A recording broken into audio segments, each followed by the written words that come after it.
Hello and welcome to something a little bit new. End user submission analysis.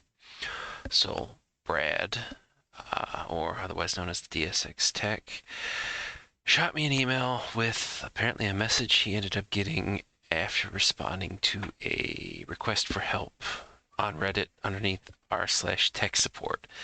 Not super familiar with Reddit myself, but hey, to each their own. So I've got the portion pulled up there. I did kind of cut it a little bit to redact his email address. So I don't know whether or not this is how they typically would show up. But effectively, as I take it, a message from whoever this tiny membership 3392 is. It looks like basically an unsolicited advertisement for the Avira antivirus platform at Avira.pw. So I figured we gotta go down this rabbit hole and see what kind of crap we can stumble across. So the first thing that typically we would kind of go with this and take a look at would be Elinko. We want to run that sucker through and see what shakes out. So let me get paint out of here and we will bring up our web browser. Of course, starting out in VirusTotal.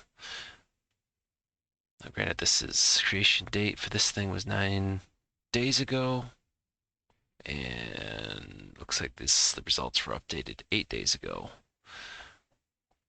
So pretty consistent malware, everything else like that. So not getting really the warm and fuzzies. So let's take the domain in question, so the avera.pw, and let's run it through the typical gambit besides VirusTotal. So we'll start with Talos. Web reputation is untrusted. And we got mail hosting servers in Russia. I'm fairly certain Avira was German, not Russian. Okay, and it's on the Talos block list as malware. So I should probably say that this was shot in, I think it was Saturday, and this is now Monday that I'm going through and making this recording. So we can see that effectively, interestingly enough, the domain was registered all the way back in 2018, so I don't know as to whether or not if this has just been sitting around or what. Or maybe this is super old. Although I would kind of expect that if this stuff had actually kicked off, we'd see more. So OTX, blocked by Akamai, confirmed Russian.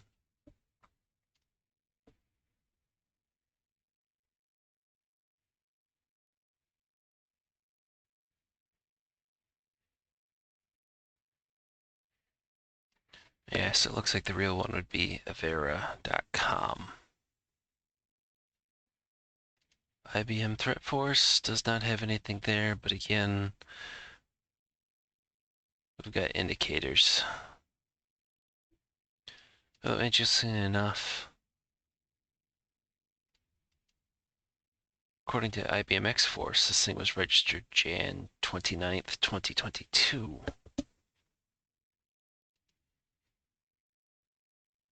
But yet the who is. I wonder if maybe Avera had this at one particular point and it was legit, and then they just let it go because nobody ever used it. Maybe it was just all the traffic to Avera.com. Might have to go take a look at that. Yeah, if we dump it into URL scan before we actually go and start taking a look at this stuff. So let's see. Oh, actually it goes to an IPv6 address. Nice. Russian Federation.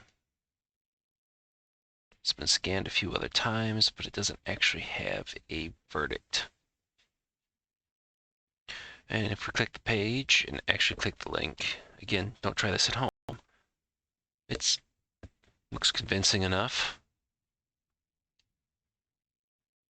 I mean, if I didn't know better, I would assume that this would be legit.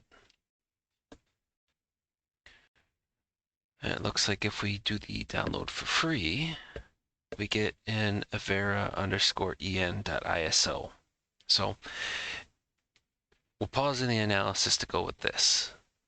It is unbelievably uncommon to have an ISO file for what's supposed to be in this particular case, a Windows installer. So you're expecting .msi, .exe. We're somehow getting an ISO. If this was a like bootable rescue disk, I know Kaspersky makes one. I think ESET makes one. There might be a few other ones. Of the big players. I know at one time even Bitdefender had one. I don't know if they still do. It would effectively boot into a Linux environment that would allow you to scan a machine, scan the hard drive. You'd be able to do definition updates, everything else like that, in the event you were dealing with something that just couldn't be ripped out of the system while the system was fully up. But we're not expecting that here. We're expecting an executable. So pull this down.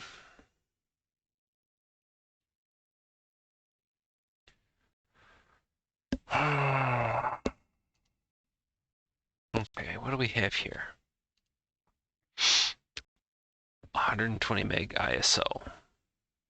And if I open the ISO with 7-zip and extract it, we get an Avira_install.exe. Kind of what we were actually expecting. So I wonder if the size and the fact that it's an ISO to try to confuse AVs? I don't know.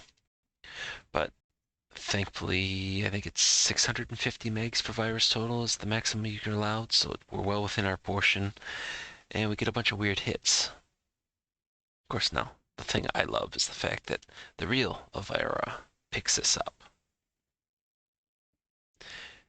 And if we go and dump the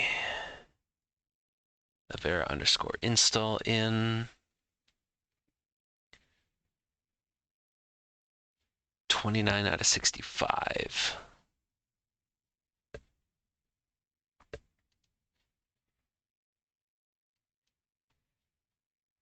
Now, let's get up to the most up-to-date stuff that we have. Yes, not a robot. Or am I? I am a biological robot. So 17 out of 58 for the ISO. And how bad does it get if we were to actually just have that EXE come down? And that's probably something to do with it. Might have a number of AVs that avoid scanning ISO files for whatever reason.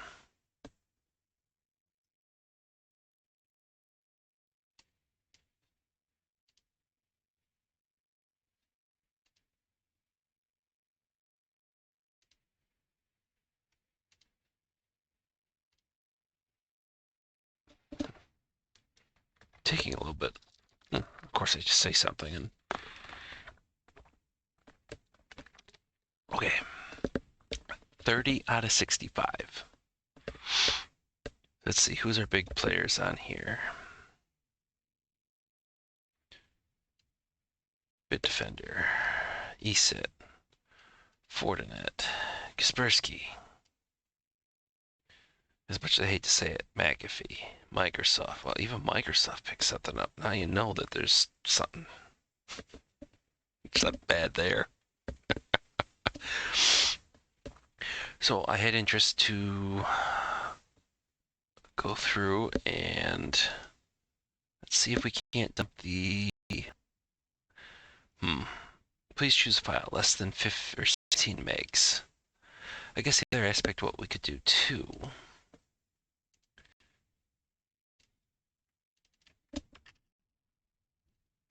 Let's just do a hash search. Maybe somebody's done it already. No. Okay. Now, I saw something recently. I think it was John Hammond had done it. Let's take a look, see if it would apply in this particular case. Give me 1 second. So I am going to take the Avira underscore install.exe and I am going to dump that sucker in. Ooh. Okay, I gotta shrink this window down. Give me a minute. Okay, there we go. Switch this out. Okay, so we got the typical starting with MX. And then, of course, the lovely string of, this program cannot be run in MS-DOS mode. We got plenty of data, a bunch of other stuff. I want to, we got a metric ton of nada, zip, zilch, nothing. Okay. So let's find roughly the end. We'll give it a little bit of extra. And then we're just going to take this and we are going to just run this sucker to the bottom. So effectively, we're going to get rid of a bunch of the empty space. And then if I think we can then basically say this output is something else. Like a renamed file, like a shrunk underscore Avira underscore install.exe, and we'll see what we get.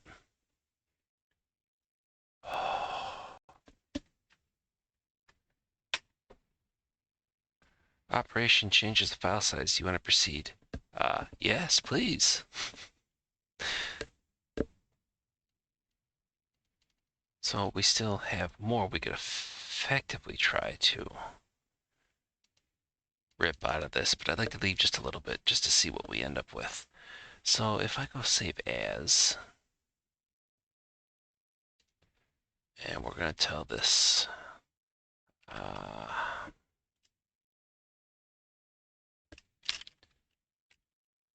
modified underscore Avira install. So we've got this one. We'll open up a new window. I have a new file for you. It tis be smaller, hopefully.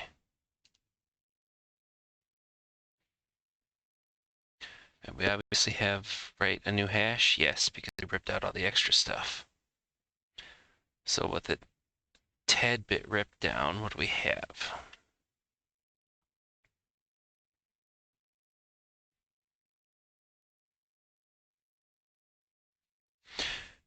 And this basically shrunk a 120 meg file down to roughly 12 KB. Okay, while you're doing that, let's go back. Yeah, and, oh, oops. Move that back.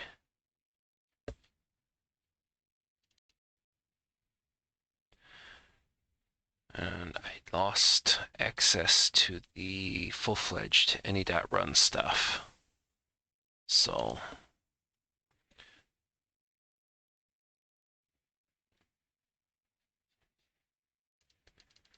I don't have all the options to go through and try to do an analysis at this particular point, but that's fine. So it looks like it's trying to pull down from tinyurl.com a Yanix 0130 to test 01 dot, or no dot, just straight VNC at the end.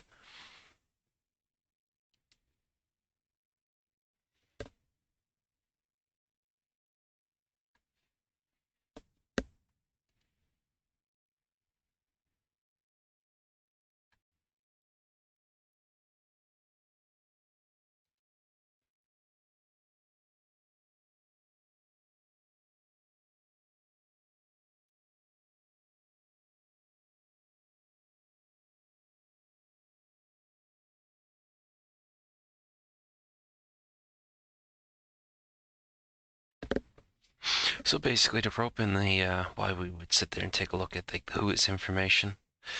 Usually, unless somebody's going to play a very, very long game, You generally want to be extra suspicious of any sort of domains that would be registered within 30 days of the point that you're sitting there taking a look. And that is pretty much a straight on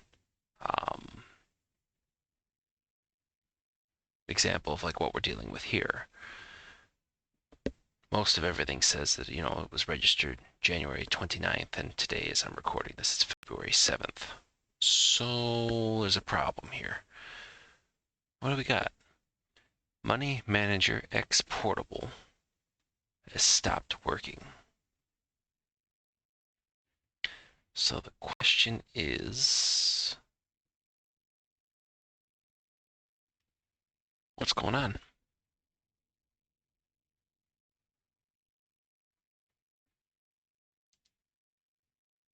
So if we tell it to close the program, are we going to end up just seeing this? Yep, that stopped. And we don't have anything else basically spawning out from underneath it. So did going through and stripping out all those zeros just screw with this to the point where it's now broken?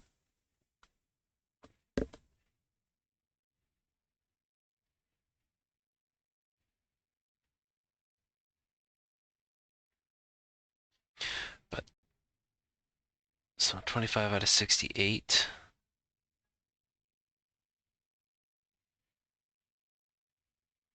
Yeah, so it all picks up that it's at least trying to download something.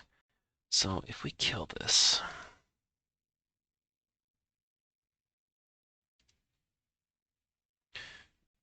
can we go, let's just do it in pro mode and just be done with it. So go ahead and let's upload. Duration 60 seconds. Let's act like, we pulled it from the downloads directory.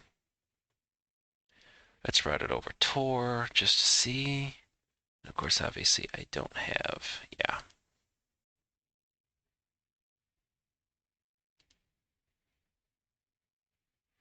All right, so let's run a new one now that we're routed to Tor and see what we get, if anything different happens.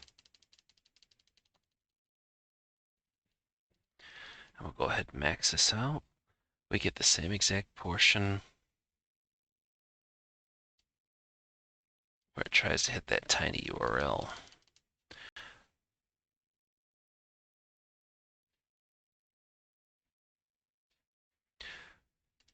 Okay, fine. If you're going to sit there and play it that way, then we'll just get a bunch of extra garbage here. Let's see what happens.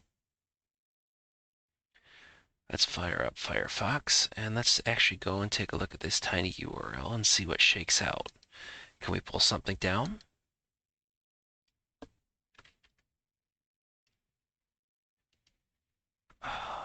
Okay, fine. tinyurl.com, maybe? Oh. Wow, that's a little bit of delay on the typing.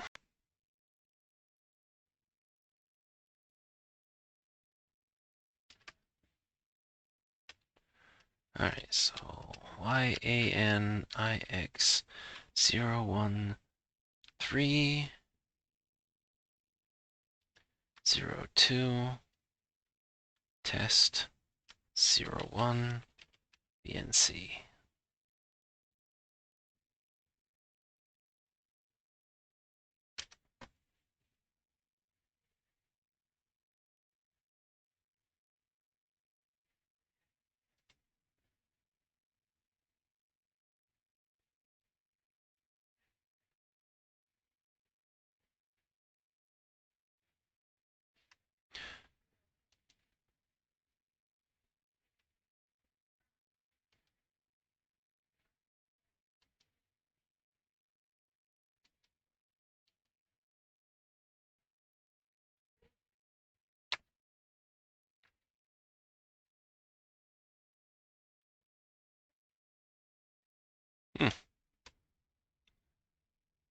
That takes you to what? Root.gg?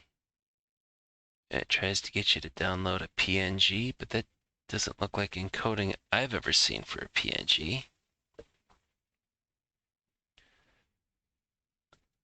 I bet you that's not really PNG. So Screw it. Let's make sure the VPN's actually up and running before. Yes, it's up. And we get all this stuff. So, okay, fine. Save this page as, and it wants to do this. So let's go ahead and pull it down.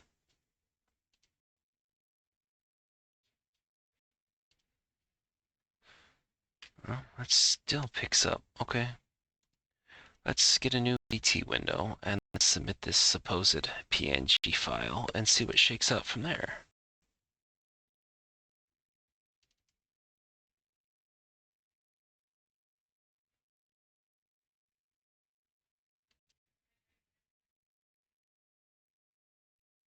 Still picks up that it's nothing but text.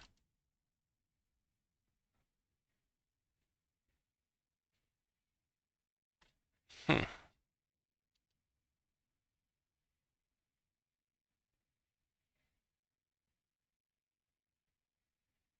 Looks like Chinese characters.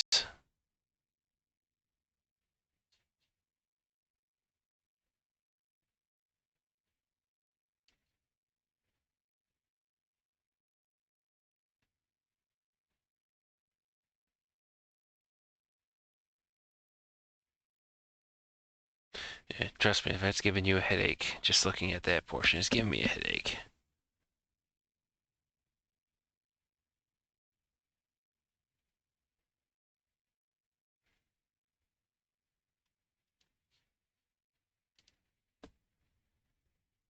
Could it be an additional stage or something? All right, I'm gonna sit there, pause this. I'm gonna open up CyberChef and try playing around with this for a little to see if something shakes out. But just by the sheer number of detections for virus total, obviously this would not be something that we would be taking any closer look at or allowing to run on anything. But I'm gonna try to tempt a little bit of fate. So 1 second. Okay, so I think we've effectively established that this would not be something that we would be firing up and running on any of our boxes. That's no way, shape, or form legitimate. So I am trying just to take that tiny URL and all the data that's basically shoved here that was giving us a headache into CyberChef and trying to slice and dice this stuff in such a way to maybe try to figure out what else is going on with this supposed what looks like a second stage. So doing base 64 and then running magic. Apparently it looks like it's a raw inflate. And I mean, I've just been playing around with this now for a couple of hours with the stuff off, trying to see as to whether or not if I can get some sort of traction. And we end up with this. I'm not seeing the typical MX, or no, MZ, as the starting bit that would denote, some sort of Windows app or Windows PE file.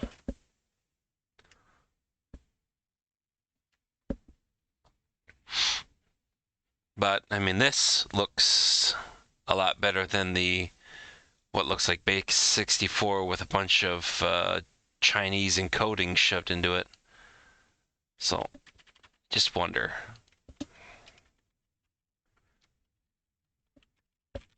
What if we just take those symbols and dump them into Google Translate? I don't know. What's the worst that could happen?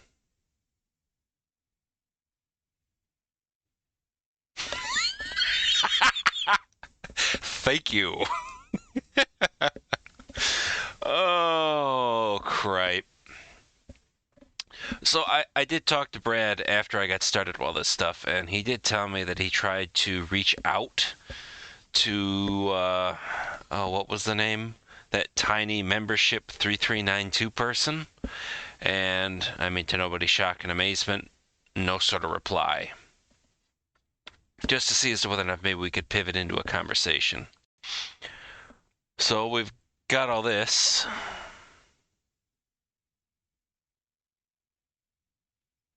And I don't know what to do after this point. Because I don't... Let's do this. We'll save the output, download, and then I'm going to run the aspect for remove the null bytes. And that cleans it up a little bit more, but we're still left with something. And I don't suppose, like, if I go ahead and turn magic back on, nothing of interest could be detected with the input data. Have you tried modifying the operation arguments?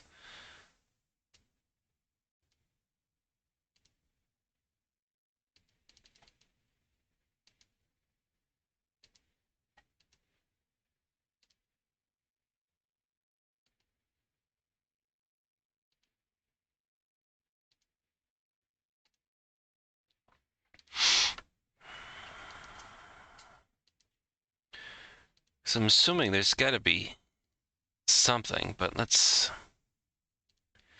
stop this.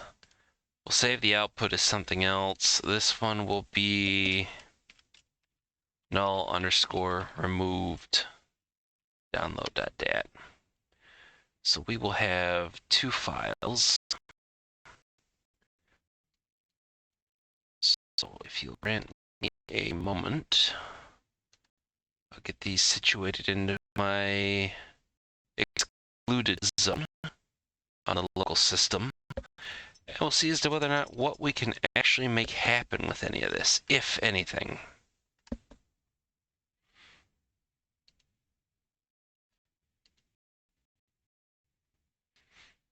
All right, so let's go back to this. And we will upload the normal one without the null bytes removed.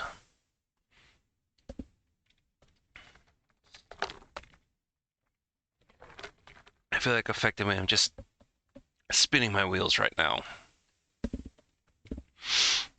I'll probably have to go through and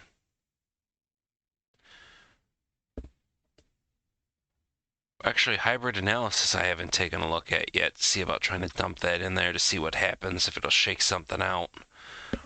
I don't know if that has the same like size requirements. All right, we get nothing off this. Okay, let's take a look at the null removed. Nada.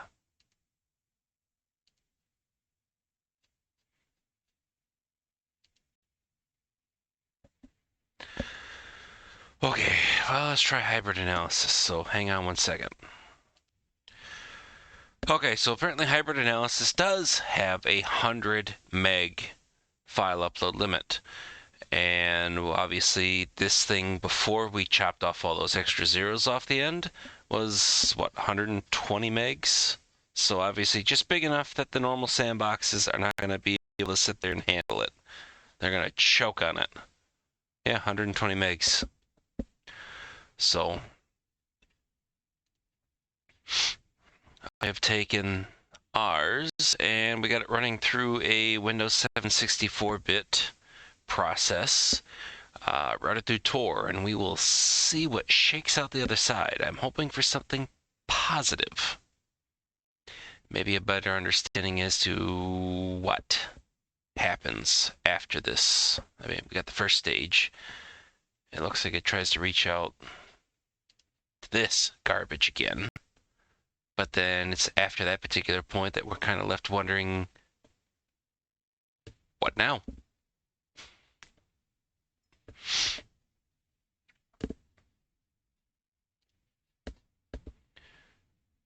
Oh, average processing time is 9 minutes and 5 seconds. Oh, well, bully.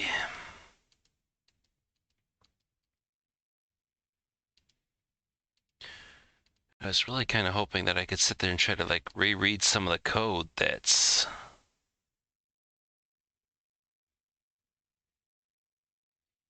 in the hex editor of the installer file, not the ISO, just to see if there's anything that could potentially be done in regards to it. because I mean it does have that section in there in terms of reaching out to the, what was it, the tiny URL. And then it looks like it's trying to do something with like PowerShell system threading.thread.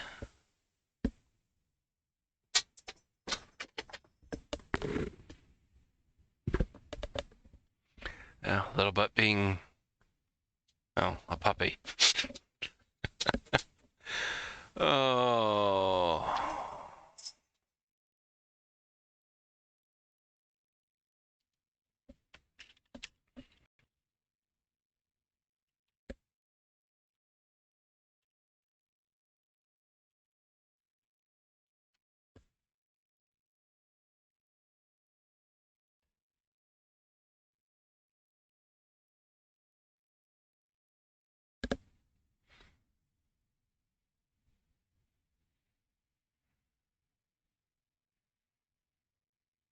Oh, I guess I should probably explain what I'm looking at here. Do I got that? Yeah, okay. Transition, and there we go. So, what we see is there is our, obviously we've got the dots in between, but the HTTP, tiny URL, Yannick's, the numbers, test01 VNC. And then we've got here PowerShell system threading.thread foo 1000, and then we go back to the same thing, system.threading.thread.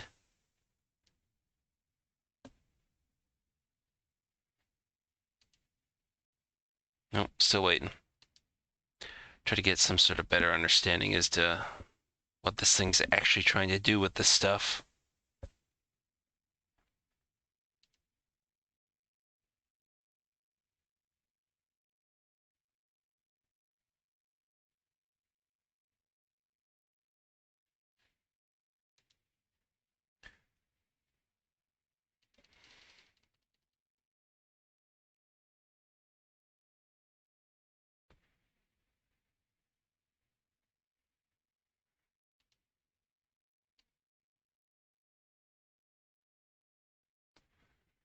And there's not really much else there besides that.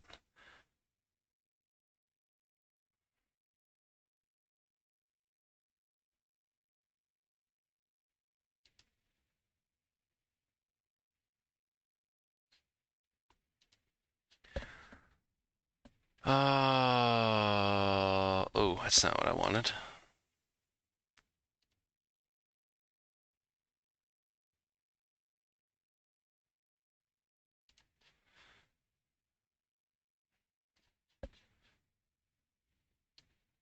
Basically just trying to dump. Hey, there we go.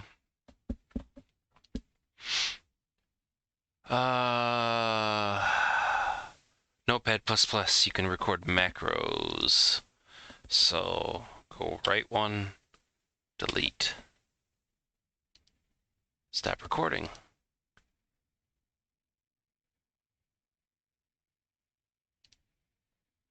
Run the currently recorded macro 500 times. Foom.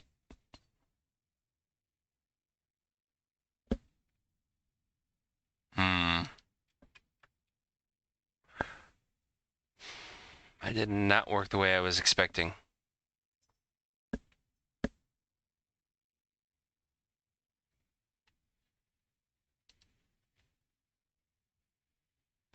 Playback, Control-Shift-P while we wait. Okay, so we get PowerShell. Okay. The spacing is off after that point.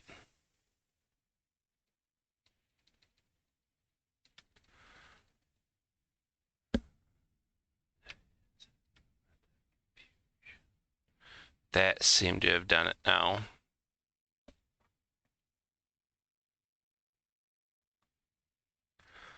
So what we end up with this cleaned up a bit. I got Notepad open.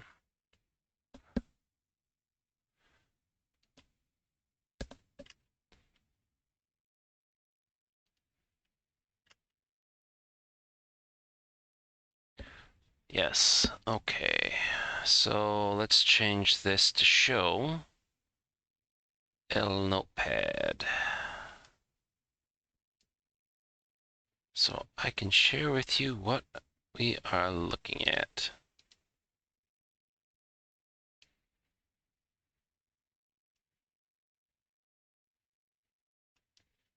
Screw it.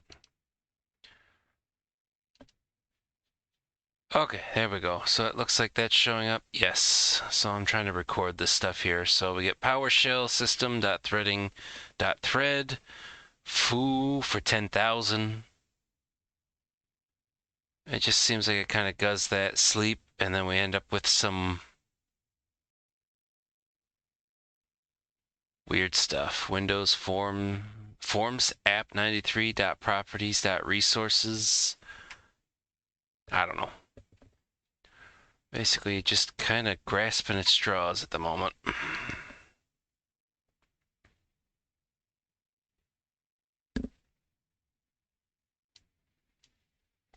So we'll go back to this. And do we have anything yet? No. So I will probably turn around then and pause this again. Fingers crossed.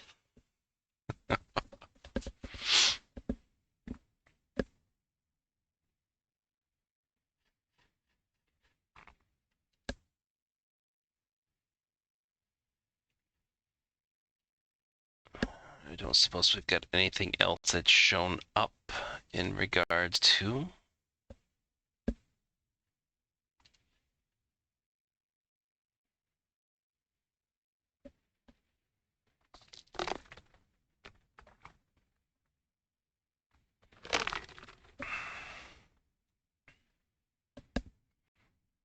Just looking for any additional notes that might have been passed along. Tractors! Hooray.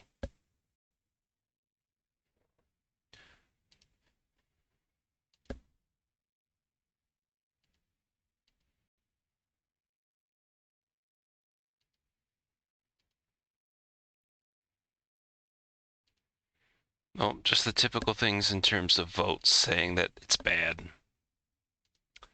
Well, we did kind of know that.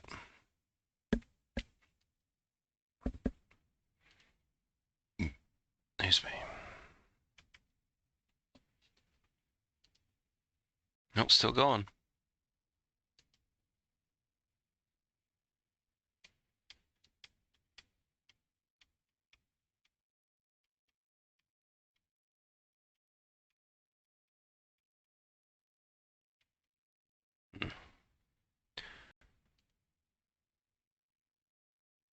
Kind of just at my wit's end with this.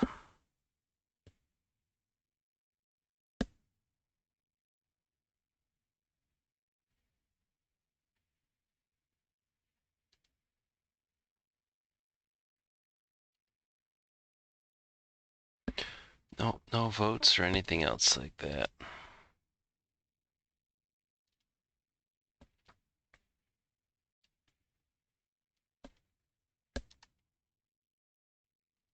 Actually, what if we just Google search? Maybe somebody else has come across this in it. Crap. There I was hoping. Just maybe somebody's come across this and decided to deep dive. Nope. Crap.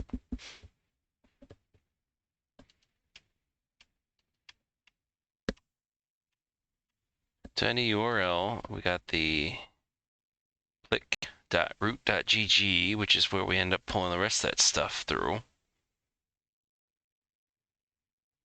Default app domain.powershell.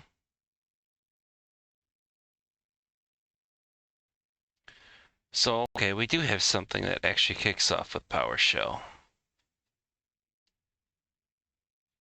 I wonder if I could actually have been staring at this thing the whole time. Did we have a...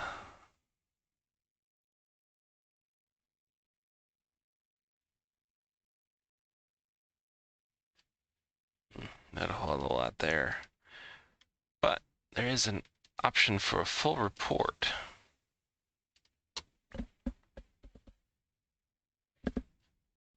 Anything? Keep hoping.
So the whole aspect to pull our tiny URL,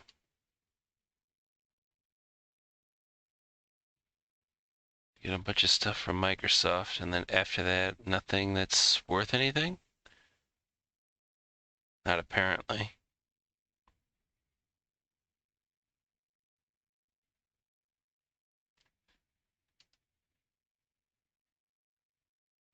Still going.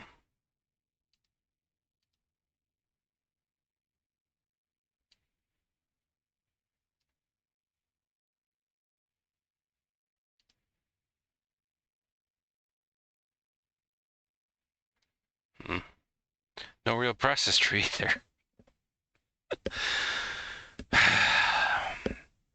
Oh, I may just sit there and take the actual sample, dump it onto a sandbox on this local box, and try to go through and see what I can glean from there if I don't get anything worthwhile out of this.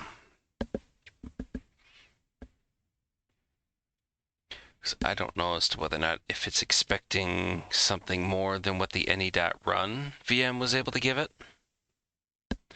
But that was definitely a file size limitation, and the fact that I no longer have the...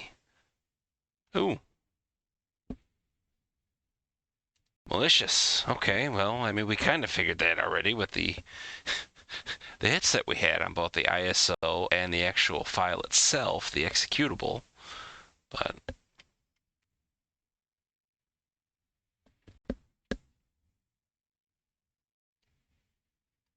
I do love the fact threat score 100 out of 100.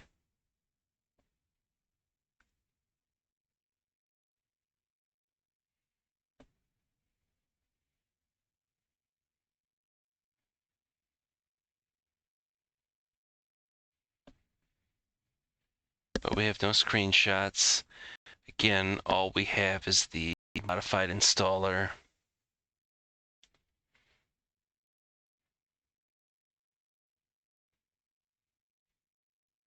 The tiny URL.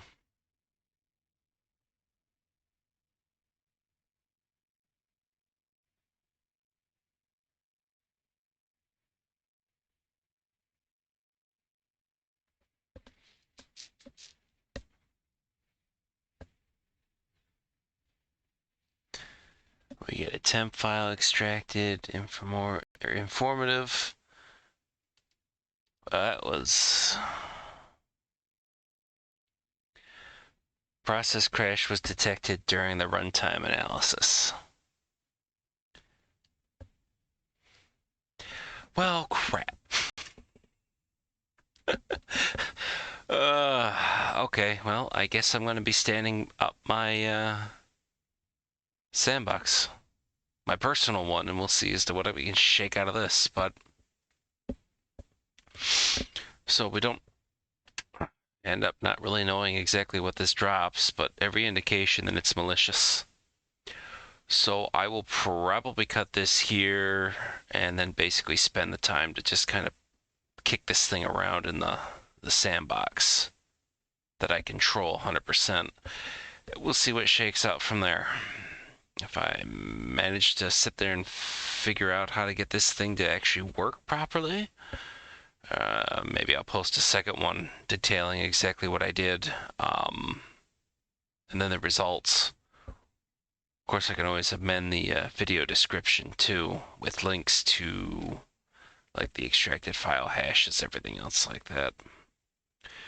But in terms of basic process for checking a link and then following it to its semi-logical conclusion, I think we've got that fairly well covered now. But questions, concerns, anything else like that, do not hesitate to reach out to me. Check email a couple of times a day. If you're in the Let's Defend Discord, I've got that in there, and that's hooked in directly to my phone, so that's always up and running.